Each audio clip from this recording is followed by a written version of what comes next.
Sabe aquela história de já não se faz mais casa como antigamente? Pois é, não mesmo. E esse é o nosso assunto de hoje aqui no Transição. A gente vai saber o que tem de tecnologia na construção civil, das inovações à forma de trabalhar. Redes sociais você já sabe, Rede TVT. O programa fica no YouTube para você ver de novo a hora que você quiser. Você pode também acompanhar pelo Facebook. E sempre curta, compartilhe. Transição Trabalho e Tecnologia está no ar.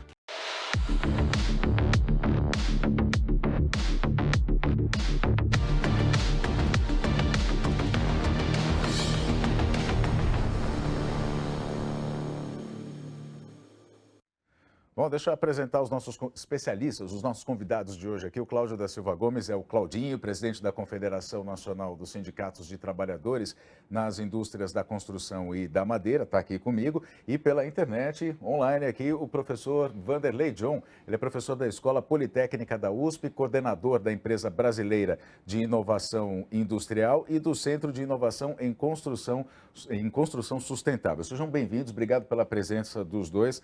Claudinho, Vanderlei, a tecnologia tem revolucionado a construção civil, né?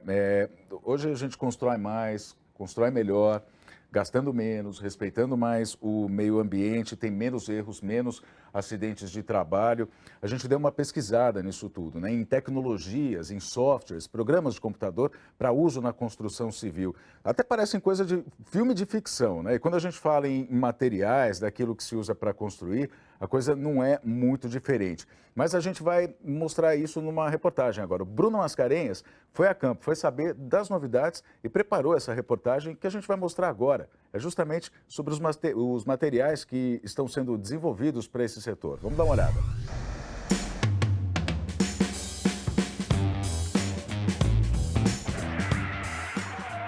Caramba!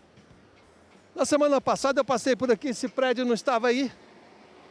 Quer dizer, brincadeira à parte, muita gente já teve esse sentimento. Você vai passando por um lugar e aparece um prédio que você nunca tinha visto.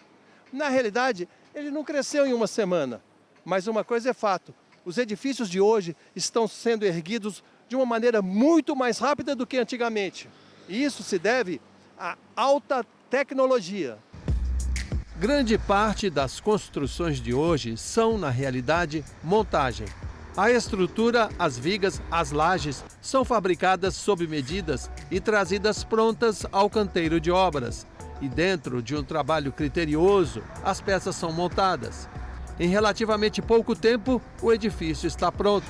Muitos materiais utilizados na construção civil estão cada vez mais resistentes e leves. Você constrói a edificação de forma industrializada, como uma linha de produção mesmo, de um veículo, de um carro, coisas do tipo. E vai levando as partes e montando. O tempo de obra também está cada vez menor nas construções erguidas com a concretagem no local. Tudo isso acontece em função da tecnologia dos materiais também. Tá? Não só a tecnologia de projeto, de planejamento e da engenharia propriamente dita, a evolução dos materiais empregados na construção também aceleram o processo. Tá? Então, eu tinha, por exemplo, que esperar 29 dias para a cura do concreto, né, quando você faz o trabalho estrutural. Hoje se consegue acelerar um pouco mais esse processo usando aditivos no concreto. Outro avanço tecnológico que está em evolução é o uso de impressão 3D na construção civil. A obra não é tão grande porque tem que ter uma máquina gigantesca, mas isso vai estar evoluindo de tal forma que hoje já existe, né, vários vídeos que mostram, inclusive, o cara fazendo a impressão 3D de um ambiente com uma impressora usando concreto como material. Investir em tecnologia na construção civil é determinante para o setor que emprega 10% dos trabalhadores brasileiros e movimenta 62 atividades econômicas da indústria nacional. E o setor da construção civil que mais gera empregos atualmente, mesmo que em muitos casos informais, é o setor de obras residenciais, construções ou reformas, realizadas por profissionais autônomos ou empresas. Na construção de casas e edifícios de poucos pavimentos, a tecnologia vem tomando espaço, gerando obras mais rápidas, limpas e com menor impacto ambiental. Há uma tecnologia para a construção à base de madeira chamada madeira engenheirada. Trata-se de um sistema muito resistente e leve, que permite a edificação com vários pavimentos. A tecnologia é baseada na colagem de painéis finos com um tipo de adesivo estrutural de alta pressão. A construção é basicamente a montagem de peças pré-produzidas em fábricas. Gera pouco resíduo.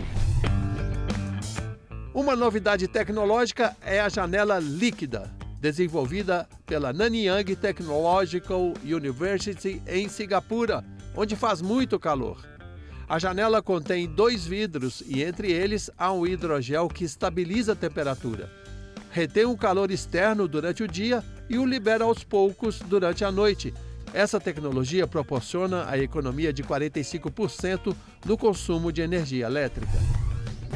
Há também tecnologias inacreditáveis que permitem a realização de projetos de arquitetos e engenheiros com perfeição, através de uma metodologia chamada BIM, Building Information Modeling, modelagem de informação da construção.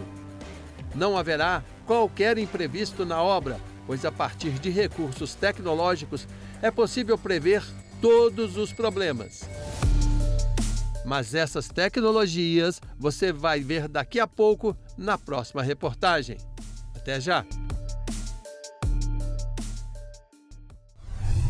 Olha, vale a gente só relembrar o começo da reportagem aí do Bruno, né? Assim, você olha, realmente, do nada aparece um prédio, principalmente para quem mora em cidade grande, né? Nos grandes centros, assim, crescendo exponencialmente, né? Os prédios. Morava aqui em São Paulo também, assim, em coisa de meses, ergueram um prédio na frente do apartamento lá, enfim.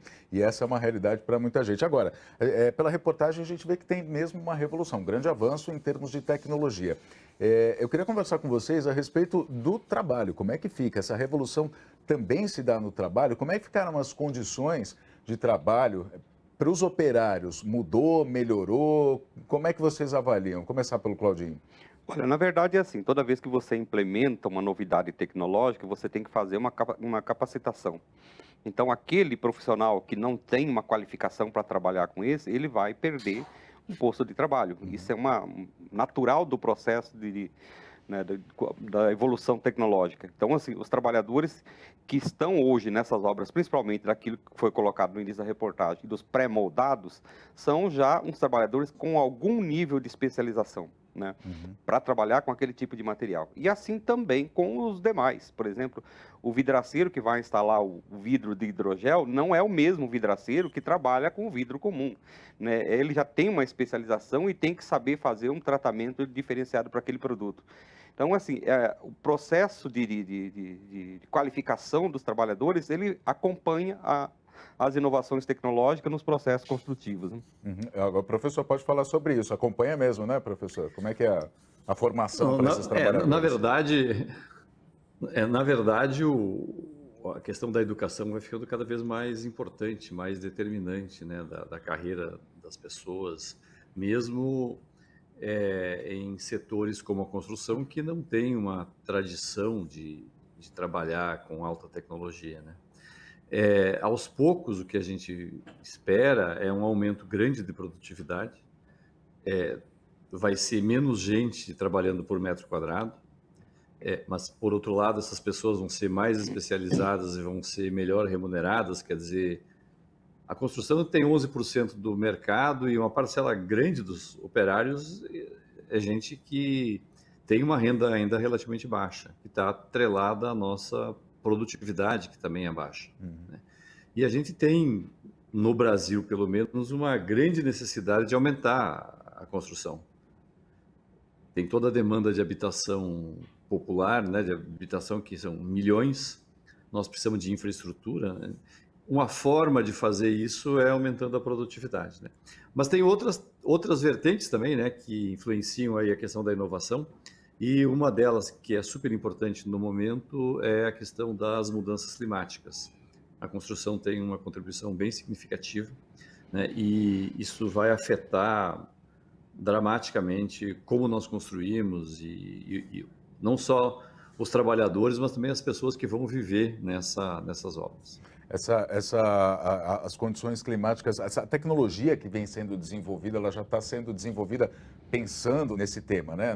Na preservação, na autossustentabilidade, ou não? Eu, particularmente, acho que olhando para as pesquisas que a gente está fazendo lá na Poli e o que acontece no mundo, tem duas vertentes grandes na construção, né? Ou três, talvez. Uma é aumentar a produtividade. A gente conseguir pagar melhor os operários, né? Produzir mais rápido, encurtar o prazo de entrega. A outra é baixar a pegada de CO2.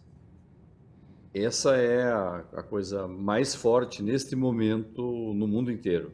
Então, essas tecnologias, de maneira geral, estão pensadas para essas duas dimensões. Tem uma terceira, que é a questão da desmaterialização, da economia circular, que começa a entrar agora, né? Uma construção que gere menos resíduo, que possa ser reutilizada, que tenha uma durabilidade maior.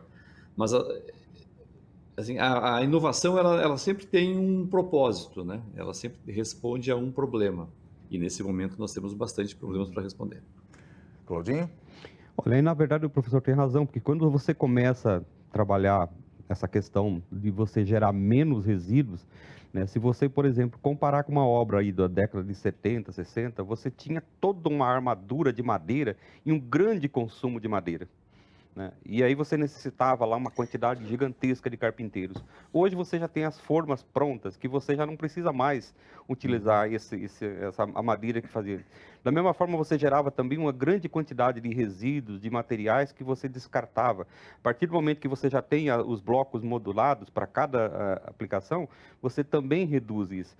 E é bom a gente lembrar que a construção civil, em termos gerais, ela gera 10% do gás carbônico do planeta, né? Quando você faz aí o processo de fabricação do cimento e do ferro. Então, uma das nossas metas, né, o professor há de convir, que a gente tem que baixar, né, essa geração. E aí a gente tem esses novos materiais que vão, né, suprir, né, as matérias-primas da construção civil para poder fazer com que essas emissões da atividade da construção civil caiam, né? Mas aí me bate uma curiosidade, porque você disse que, por exemplo, nos anos 70, como as obras eram feitas de forma diferente, como você disse, exigia um número maior de profissionais, de carpinteiros, por exemplo, com essa tecnologia, a gente pode desenhar de uma maneira assim, bem genérica talvez, mas essa tecnologia toda ela está eliminando um pouco de postos de trabalho dessas pessoas que antes desempenhavam essas funções. Houve um reaproveitamento dessa mão de obra? Como é que ficou o mercado de trabalho com o avanço da tecnologia, Claudinho? Olha, como em qualquer setor econômico, né? Você, a partir do momento que você implementa a tecnologia, você faz uma redução de número porque você aumenta a produtividade utilizando de uma forma mais racional. Por exemplo, a partir do momento que você transforma, né, aquele amontoado de madeira em formas, você vai precisar mais do montador e menos do carpinteiro. Hoje você tem, por exemplo, o mercado já fornece as armaduras de ferro já pronta, ela já chega para se instalar no canteiro de obra com uma simples grua. Antigamente você precisava de uma equipe enorme de armadores para poder armar aquilo no canteiro de obra. Hoje isso reduziu drasticamente. Então, numa obra, para a construção de um prédio que antes você precisava lá de 300, 400 trabalhadores, você faz aí com menos de 100 trabalhadores hoje em dia, utilizando os equipamentos, porque quando a gente fala de emprego da tecnologia, aí vai desde a furadeira, o martelete, todos os equipamentos que hoje facilitam, que antes eram feitos manualmente. E isso implica numa redução de mão de obra, né, daquela mão de obra braçal.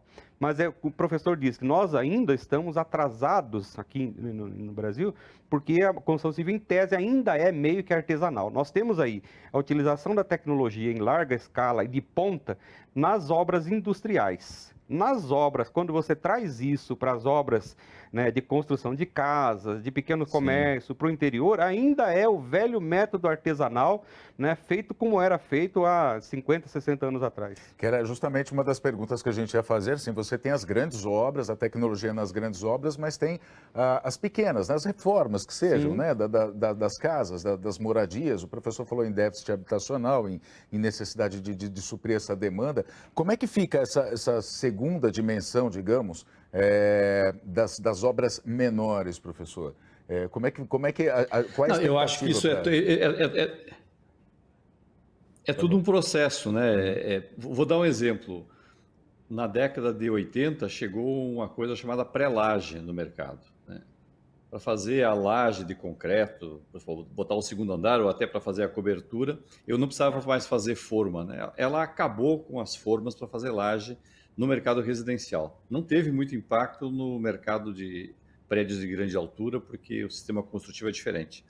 Então, aos poucos começa a chegar essas tecnologias, essas inovações que primeiro estão chegando no setor mais industrializado, onde tem empresa, engenharia. Aos poucos elas começam também a chegar na pequena obra, né? Então, por exemplo, na Tailândia, não se faz mais fachada de alvenaria, mesmo em residências autoconstruídas. Se usa placa de fibrocimento. Porque as pessoas foram se apropriando da tecnologia e a família que passava talvez aí 2 meses, né, para fazer uma parede com um pouco de experiência com as placas de fibrocimento, uma estrutura de madeira ou de aço, monta-se a parede muito rapidamente. Então, a tecnologia vai migrando e a gente vai encontrar soluções, inclusive para autoconstrução, que nem emprega a gente, né, Claudinho? Sim. Uma parcela grande da construção são as pessoas mesmo que fazem, né? E esse é um dos problemas do Brasil que nós temos que superar. Mas eu também queria dizer que, se você pegar o impacto, eu formo engenheiros lá na Poli, né? O impacto da tecnologia no trabalho dos engenheiros já foi gigante, né? Hoje, com os computadores, fazer um projeto e quando chegar o BIM, isso vai ficar muito mais rápido, com muito menos engenheiros e arquitetos, eu faço mais projetos e projetos melhores, né? Isso já é uma realidade.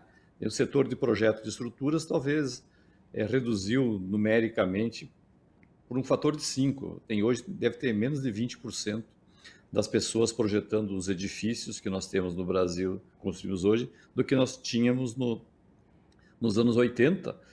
E nós fazemos talvez 5 ou 6 vezes mais edifícios hoje que nos anos 80. Então, a tecnologia vai mudando o trabalho para todo mundo, e o que o Claudinho falou é verdade, né? Com menos pessoas eu faço mais coisas, né? E isso precisa ser entendido sistemicamente na economia. Só fazer uma pergunta rapidinha para o Claudinho antes da gente encerrar esse bloco. Assim, menos pessoas trabalhando, mas a gente tem mais obras. Existe um equilíbrio no mercado de trabalho nesse ponto, Claudinho, ou não? Olha, na verdade sim, até porque assim, você tem um processo de construção, né, que digamos assim, ele se expande continuamente até com a expansão da população também. Então você tem uma demanda crescente, né, e essa demanda crescente exige que você tenha uma produtividade crescente também, né, e os novos materiais, os novos instrumentos, os novos sistemas construtivos faz com que você tenha, assim, que isso acaba, ou seja, o mercado em si acaba criando as demandas e você acaba buscando as soluções, e isso implica em tudo, em todo o processo, né? Desde a qualificação dos trabalhadores até a utilização dos materiais e a utilização dos equipamentos para construir. Citando o caso, por exemplo, professor, antigamente você chegava num escritório de engenharia, você tinha lá um engenheiro, você tinha o copista, você tinha o projetista, né? Um monte de gente para poder fazer um projeto. Hoje, uma única pessoa na tela de um computador faz 10 vezes mais do que um escritório com 100 pessoas, né? Com um gabinete com 100 pessoas. Muito bem. A gente está falando sobre emprego. Existe um nível de empregabilidade aqui no que conforme o Claudinho está dizendo. O professor atualizou os dados, né? A construção civil emprega 11% da mão de obra no Brasil, mas a gente ainda vai falar nesse programa sobre a qualidade e os direitos desses empregos. A gente vai fazer um intervalo muito breve. Enquanto isso, dá um pulo nas nossas redes sociais, diz o que você está achando do nosso programa, deixa lá o seu like. O Transição Construção, hoje construção e tecnologia, volta já. Fica aí.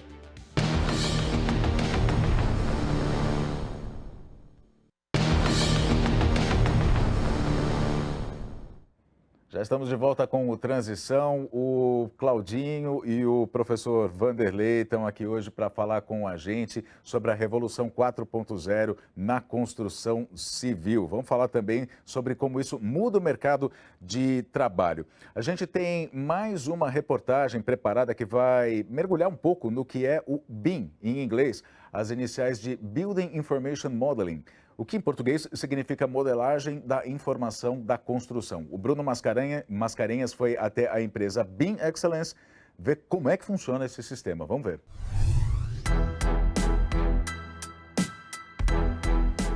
Até o final da década de 1980, os projetos arquitetônicos no Brasil eram feitos em pranchetas, com papel, lápis, canetas de nanquim, réguas.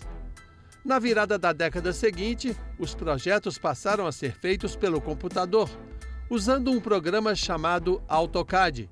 Foi uma revolução. Antigamente nós tínhamos o CAD, que é Computer Aided Drawing, desenho auxiliado por computador, e hoje nós temos o BIM, que é a modelagem da informação da construção, Building Information Modeling. Essa tal modelagem da informação da construção faz toda a diferença. O projeto arquitetônico fica na nuvem e todos os diferentes especialistas podem trabalhar nele simultaneamente. Se alguma coisa sair de controle, o sistema avisa. Daqui mesmo eu já posso mandar de volta para o meu projetista, falar assim, olha, existe um conflito aqui, já vai marcado para ele este ponto, para que ele refaça o projeto naquele ponto e eu novamente veja em tempo real aquela modificação. O BIM, ou modelagem da informação da construção, permite o total controle da obra antes mesmo de ela começar a ser executada. É possível saber a quantidade exata de cada componente, como sacos de cimento, vidros, latas de tinta, pisos, ferragens, até as horas de trabalho de cada profissional. Dessa maneira, é possível saber o exato custo da edificação. Existe um programa brasileiro, o Orça Fácil, que recebe todas as informações referentes à obra e apresenta o valor exato. Nós temos todas essas bases de dados prontas, homologadas, no qual nós vamos associar ao quantitativo dessas informações extraídas do modelo e conseguimos gerar um orçamento muito rápido e com a confiança do que o quantitativo está correto. Essa capacidade de obter um orçamento previsto antes do início da obra foi absorvida pelo poder público. Toda vez que você tem uma obra que tem dinheiro do governo federal incluído, você é obrigado a seguir uma série de regras, e uma delas é o modelo BIM. Então, eu não tenho como ter diferença de preços ou uma planilha de quantitativos extraída de um jeito e a precificação feita de outro. Isso facilita os trabalhos de auditoria do TCU, além de dar um salto gigantesco, né, na produtividade projetual. Do ponto de vista legal, a gente tem, então, a cobertura de que o projeto está seguindo exatamente o que foi proposto durante a fase de licitação. Com tantos softwares disponíveis e controle sobre os processos, é possível administrar uma obra desde o projeto, passando pela construção, até a gestão do edifício depois da obra concluída. E as tecnologias continuam nos surpreendendo.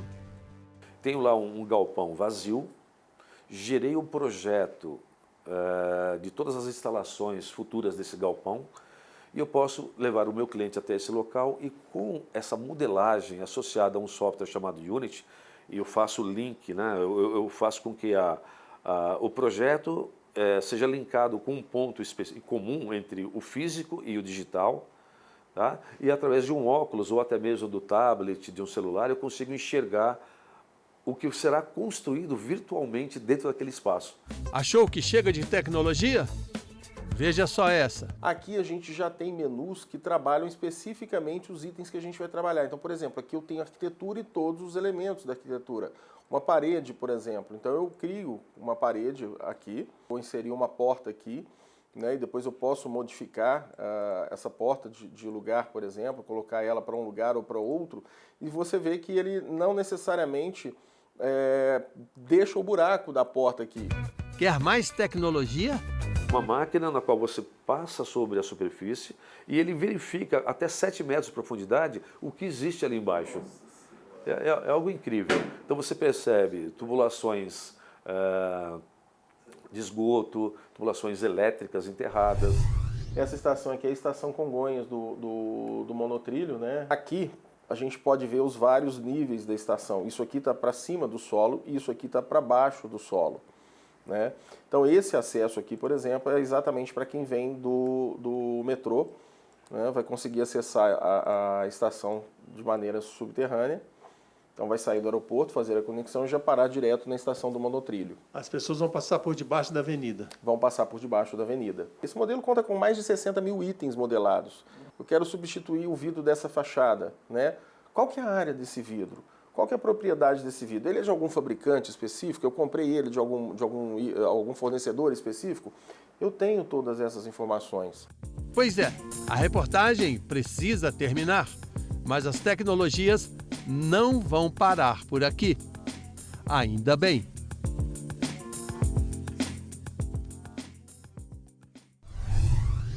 Muito bem, a gente tem uma série de pontos aqui que a gente vai pegar essa reportagem para falar nesse bloco. Primeiro eu queria perguntar para o professor o seguinte, a gente está vendo uma nova forma de se ordenar, vamos dizer, de se planejar uma obra. A gente acaba evitando muito desperdício, tem uma grande economia nessas obras, elas são mais seguras, como é que é isso? Não, eu acho que tem um potencial, né? Você, com o projeto BIM, evita erros de incompatibilidade e, é verdade, eu posso quantificar. Agora, eu não evito problemas de execução, acidentes, eu não evito falha de interpretação, as pessoas falham, né? Continuo tendo problema dos materiais que não têm o mesmo desempenho. Ele deu o exemplo da estação do aeroporto de Congonhas, né? Acompanhem aquela obra e vocês estão vendo, a obra não anda, teve uma viga que caiu, está tudo no BIM. Tá? Então, o software, ele é uma grande ajuda, mas no final do dia tem que ter materiais, precisa ter equipamento e precisa ter gente. Né? E uma obra perfeita, ela é uma orquestração de o projeto tem que estar correto e todo o resto tem que trabalhar de acordo com o projeto. Então, não é tão simples. Eu acredito que numa construção mais industrializada, mais de montagem, o potencial do BIM ficará muito maior. Né? Eu acho que o BIM veio para ficar. Né? Ele já traz alguns benefícios. Eu acho que em boa parte das obras, o pessoal projeta no AutoCAD e depois alguém vai lá e reprojeta no BIM para cumprir a tabela. Então, ele está, num certo sentido, em algumas obras, diminuindo a produtividade, mas faz parte do nosso aprendizado. O BIM vai ser parte do futuro e ele vai nos ajudar a reduzir problemas e aumentar a produtividade e tornar as obras mais previsíveis. Mas acho que nós não estamos lá ainda. Não reduz custo ainda, então, né? Não chega a reduzir custos das obras. Olha, eu acho que alguns custos ele reduz, né? Eu conheço uns projetos, né? O Claudinho falou antes que a área industrial, né?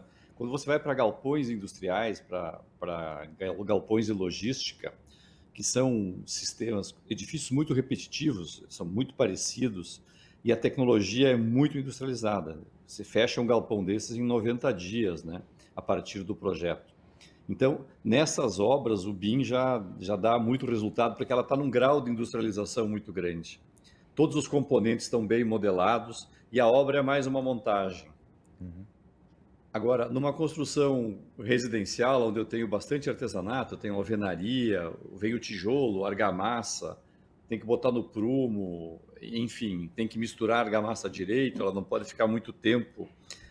Você começa a ter coisas que o BIM não consegue controlar. Né? Então, o BIM ele é absolutamente perfeito para a construção do futuro, que é uma construção de montagem. Né? E, nesse momento, nós estamos aprendendo todas essas coisas. E nós temos que começar a usar o BIM, e eu acho que o governo federal fez muito bem em tornar o BIM obrigatório. Talvez o governo do estado de São Paulo pudesse fazer o mesmo. Não sei, a prefeitura. O trabalhador continua sendo essencial, então, não é, Claudinho? Na verdade, o fator humano, né? Com toda certeza, até porque assim, você tem toda uma modelagem feita com um software, né, que cria toda essa, digamos assim, expectativa, né, de fazer uma geração de economia e de fazer uma otimização do projeto, mas de nada adianta se você não fizer uma qualificação do profissional. Eu já fui em obras onde a empresa utilizava-se de equipamentos tecnológico, por exemplo, dava para todo mundo lá, os pedreiros, um nível de laser. Só que como ele não sabia operar, ele continuava pegando o de peso, pegava lá o nível com o laser na cintura. Né?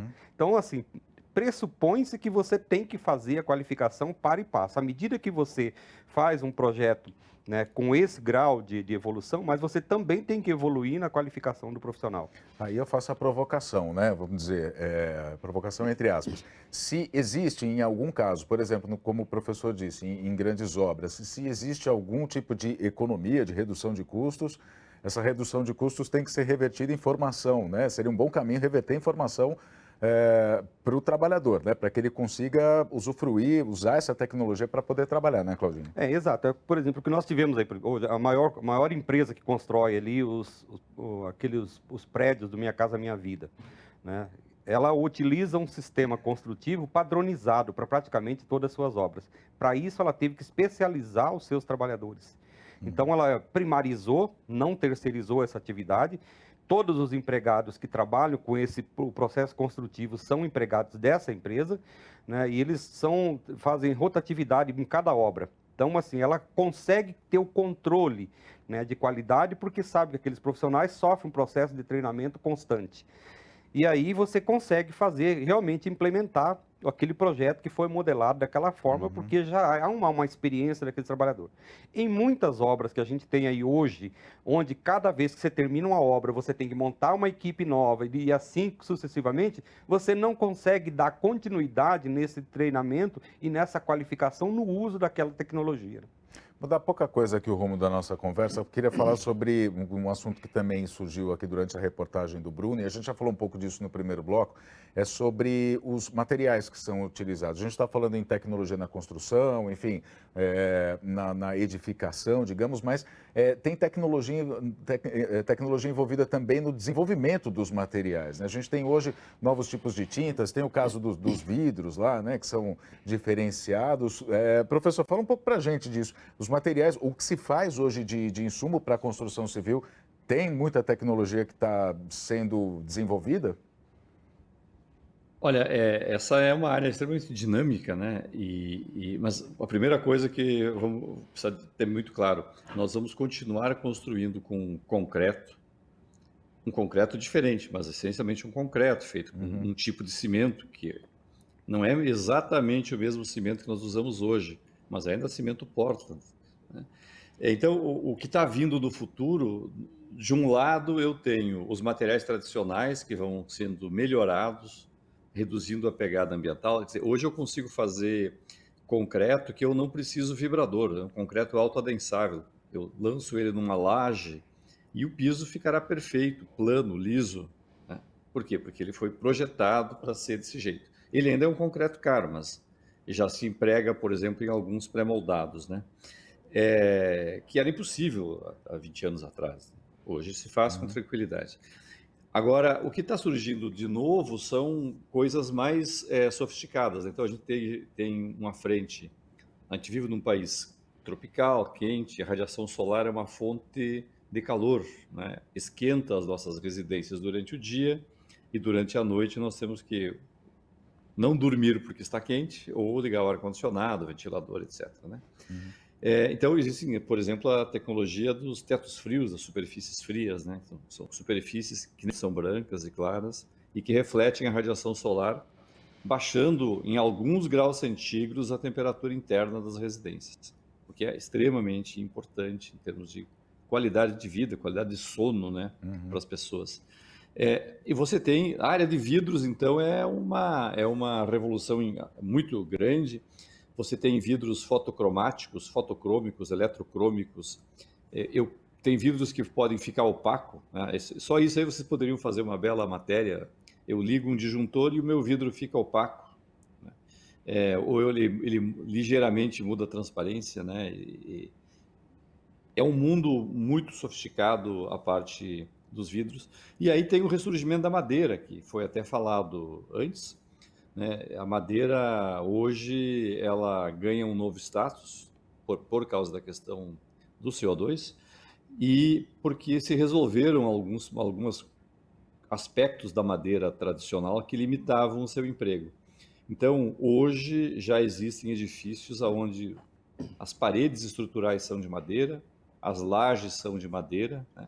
São peças grandes, elas vêm prontas e são montadas em canteiro. Chama CLT, Cross Laminated Timber, né? Tem algumas fábricas no Brasil.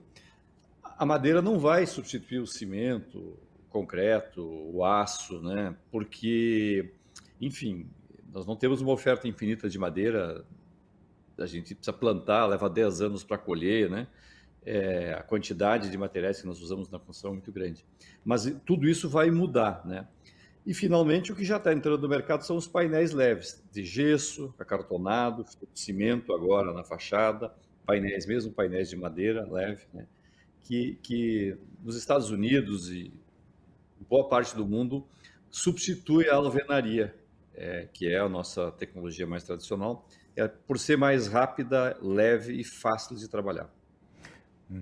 Isso acaba barateando a obra ou não? Isso que o professor está citando, Claudinho? Não, com toda certeza, né? Porque, na verdade, quando você deixa, por exemplo, num edifício, hoje você tem, a maioria dos edifícios, você tem uma estrutura externa, mas você tem os vão livres, que são preenchidos hoje com o gesso ou com a madeira. As madeiras reconstituídas, que a gente fala. Você tem essas extensas plantações de eucalipto que você vê no interior, ele desconstitui a madeira, transforma ela numa fibra, e a partir daí você reconstitui ele em forma de chapas. Aí vocês têm lá o MDF, né, que é utilizado no setor moveleiro, aí você tem o HDF, que é aquele high densidade lá, de alta madeira, chapa de alta densidade, e tem o da super alta densidade, que é justamente onde você pode usar ela para esses fins estruturais. Então, assim, o impacto que você causa do desmatamento, hoje você já não tem mais aquela situação onde você tinha esse problema. É claro que né, a partir do momento que você tira lá uma função agrícola e coloca lá para a questão florestal, você está reduzindo a produção de alimento e tudo mais. Por outro lado, você não vai ter a necessidade de explorar as reservas naturais. Né? E aí isso faz com que dentro de uma construção você acaba barateando, porque você tem uma produção em escala muito grande. Hoje o Brasil deve ter pelo menos umas 10 fábricas dessas chapas, fábricas gigantescas, né? Que conseguem dar conta do mercado interno e ainda conseguem exportar para a Europa e para os Estados Unidos essa chapa. Então, ou seja, como a escala é muito grande, você consegue baratear o custo e fazer com que as construções, por tabela, acabem sendo barateadas também. Né? Isso tudo vai chegar no poder público, professor, essa tecnologia, enfim, essa forma de baratear os custos e tudo isso vai ser incorporado para as grandes obras públicas ou não? Não, olha, a obra pública dá para dividir no Brasil. Tem o setor habitacional, onde a inovação tecnológica é a regra, né? O que o Claudinho falou dessas grandes construtoras que têm tecnologias próprias, que cuidam da sua mão de obra e estão investindo, tem centros de pesquisa, eles estão todos no setor habitacional e isso vem sendo financiado com recursos públicos, né? A habitação popular ela é subsidiada e eu acho que tem que ser assim. Né? Mas os custos hoje são bem menores do que eram nos anos 80. Né? E isso é o papel da tecnologia. Então, nessa área, a inovação ela entrou pesado, a gente criou todo um marco legal. Hoje existe uma metodologia brasileira para avaliar qualquer sistema construtivo inovador. Né? Ela não é perfeita, mas ela funciona muito bem. Os sistemas muito ruins não chegam mais ao mercado, como chegaram nos anos 80. Então, esse é um avanço muito grande nessa área habitacional que pega edifícios. Depois você tem a área de obras públicas de infraestrutura, saneamento, aonde nós estamos, talvez tirando um pouco pontes, né, que teve assim uma certa renovação tecnológica bastante importante, onde o setor de saneamento, por exemplo, usa a tecnologia dos anos 70. Né? Muito da obra pública de infraestrutura é muito antiga. E nós temos qualidade da obra pública brasileira bastante baixa. Né?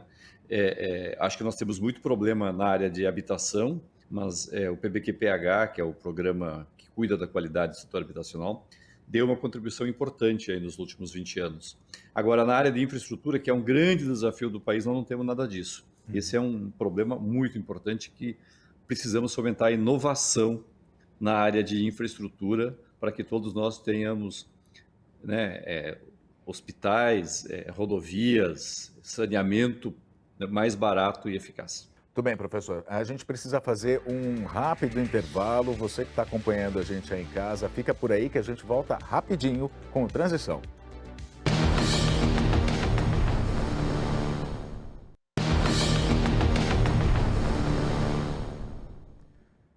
Estamos de volta. Hoje o papo é sobre o que tem de tecnologia na construção civil e o mercado de trabalho na área. Aqui com a gente está o Cláudio da Silva Gomes, que é o Claudinho, presidente da Confederação Nacional dos Sindicatos de Trabalhadores nas Indústrias da Construção e da Madeira.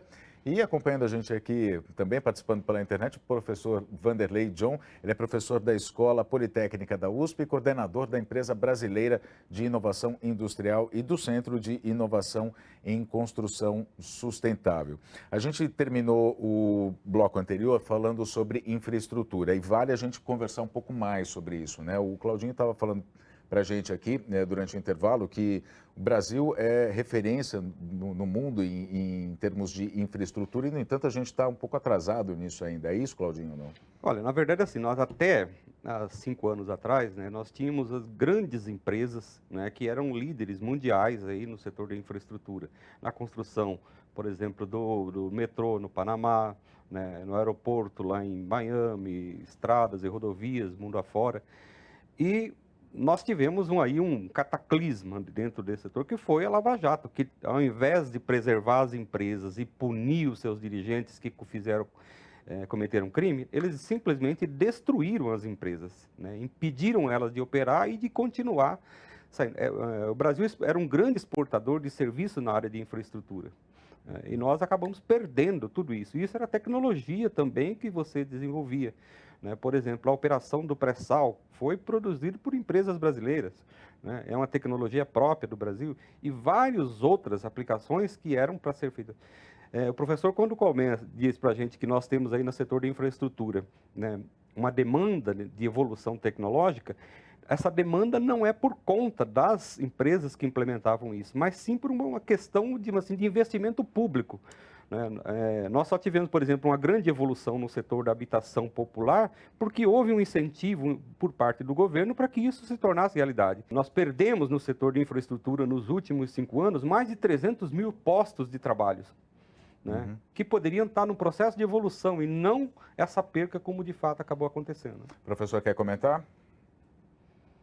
Não, eu acho que, de fato, se perdeu capacidade, né? E acredito que a infraestrutura ela não é só fundamental porque ela gera postos de trabalho, é que a ausência de infraestrutura, a deficiência de infraestrutura, prejudica o desenvolvimento do país.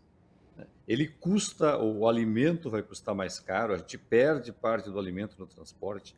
O transporte rodoviário ele é mais caro que o ferroviário. Isso aí tudo é o famoso custo Brasil. Né? Você fala muito do custo Brasil, fica falando que é as leis sociais, né? Na verdade, para mim, o custo Brasil é a baixa tecnologia, a ausência de infraestrutura, a baixa produtividade. Isso não tem nada a ver com trabalhadores. Né? Se lei social sofisticada prejudicasse desenvolvimento econômico, a Europa ou a Suécia seriam miseráveis, e não são. Né? Então, acho que a coisa da infraestrutura é um grande desafio. É um grande desafio. E eu acho que tem a falta de incentivo e é um setor que ainda continua contratando de maneira a impedir ou dificultar a inovação tecnológica. Né? Você, na habitação popular, você contrata, vamos fazer uma casa, eu quero uma casa de, vamos dizer, 40 metros quadrados, 2 dormitórios, etc. Como a construtora vai fazer a casa é um problema dela, desde que a qualidade e o desempenho seja assegurado. Na infraestrutura, não. O poder público, que não entende nada de inovação tecnológica, vai lá e fala assim, não, vou continuar fazendo do mesmo jeito que eu sempre fiz. Né? É assim em pavimentos, né? É assim em saneamento. Então, a gente precisa investir em infraestrutura, isso é estratégico, mas nós precisamos começar a contratar desempenho, contratar serviço e não contratar uma obra feita de um jeito ou de outro, porque isso está atrapalhando a inovação. Atrapalha a inovação e influi no mercado de trabalho também, né, Claudinho? Que era justamente o que a gente ia citar também, que a gente vai conversar sobre as condições de trabalho na construção civil. 11% a construção civil emprega 11% da mão de obra no Brasil e, no entanto, a gente vê casos, por exemplo, também no Rio Grande do Sul, um caso em que trabalhadores, inclusive, essa é uma situação triste do brasileiro hoje em dia, a gente vê coisas assim acontecendo, trabalhadores não estavam indo ao refeitório fazer suas refeições porque tinham pouca comida, enfim. E aí você vai investigar o porquê. É porque o trabalhador não é nem assim, não é nem uma forma de contratação alternativa, como propôs a reforma trabalhista, ou instaurou a reforma trabalhista, que era o trabalhador PJ, mas na verdade uma fraude, né? E aí eu queria que você explicasse esse caso, né, do Rio Grande do Sul, para a gente poder entender como esses trabalhadores foram contratados de maneira precarizada e falar no geral, como é o emprego na construção civil, Claudinho. Olha, na verdade, assim, esse é um caso atípico lá de Cachoeira do Sul, no Rio Grande do Sul, né, onde a empresa mantinha seus empregados, inclusive serventes, como MEI, né, microempreendedor individual, um PJ, que na verdade não se caracteriza, isso caracteriza muito mais uma burla ao direito do trabalho. Até porque, por natureza da operação, um servente, ele é um subordinado, né? Diferentemente dos requisitos necessários para o MEI. Ele é obrigado a cumprir uma jornada, ele é subordinado, ele presta serviço exclusivamente para aquele empregador. Esses são o que caracteriza o vínculo empregatício e jamais poderia ser contratado como MEI. Então, nós temos isso daí em várias empresas. Então, às vezes você tem lá, em alguns prédios, inclusive, né, que são aí modelados, né, por sistemas avançados, mas que a forma de contratação é feita dessa forma, utilizando-se dos MEIs, utilizando-se de uma burla. Então, assim, a partir do momento em que você vai usar um processo de conformidade, né, você tem que fazer isso também na contratação dos seus profissionais e não utilizar-se de mecanismo para burlar os direitos do trabalhador e fazer uma contratação irregular dessa forma. Então, isso é o que, de certa forma, você faz com que você não tenha, por parte dos trabalhadores, um comprometimento na implementação da tecnologia. Aí volta naquilo que o professor coloca para a gente agora. Você tem todo um arcabouço tecnológico na elaboração de um projeto, mas na execução você não vai ter aquele aproveitamento que você deveria ter, porque você não tem uma mão de obra qualificada e que você não tem uma capacidade de gestão sobre aquela mão de obra. Que é o custo Brasil que o professor citava, né? Esse é o custo Brasil e não o trabalhador em si, não é, professor? O professor foi muito feliz quando citou a Suécia. Né? Foi excelente, né? Não, mas veja, que o pessoal fala, não, mas o custo Brasil, né? Veja, salário alto não é problema, o problema é produtividade baixa. E a produtividade é baixa não por culpa do trabalhador. Né? A produtividade baixa é uma escolha do setor industrial e da indústria em último momento. Né?